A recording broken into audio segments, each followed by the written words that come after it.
Have you ever wanted to learn to make handmade soap? To blend pure oils and ingredients together into natural cleansers that you can use in your own home or to start a small business? I'm Tanya Anderson, and I'm a soap maker, I'm an organic gardener, an author, a YouTube creator, and I'm here to help. I taught myself how to make handmade soap in 2010, a good long while ago. And after that, I started up a small business. And I've also been teaching people how to make handmade soap in-person workshops and also through my websites and ebooks. And now I'm going to be teaching you how to make handmade soap as well. In this course, you will learn to make 4 natural cold process soap recipes, and I will guide you through the process of making each. That includes going over the equipment and ingredients you'll need, how to set up your soap making station in your kitchen, and following through with showing exactly how to make each batch of soap step by step. I'll then show you how to cure and store the soap afterward.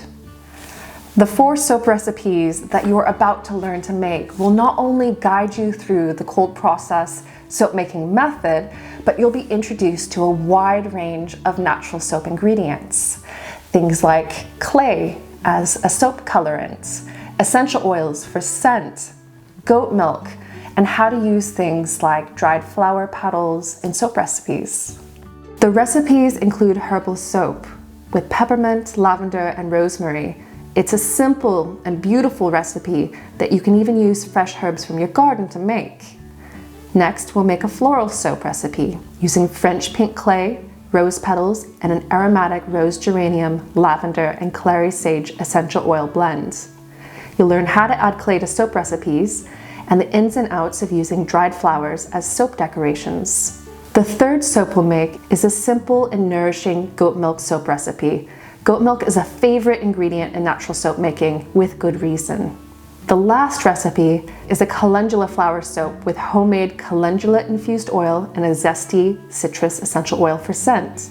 By the end of this course, you'll not only know how to make these 4 soap recipes, but you'll have a solid understanding of the cold process soap making method, the ingredients that we use, and you'll be able to use that to go on to make many more soap recipes.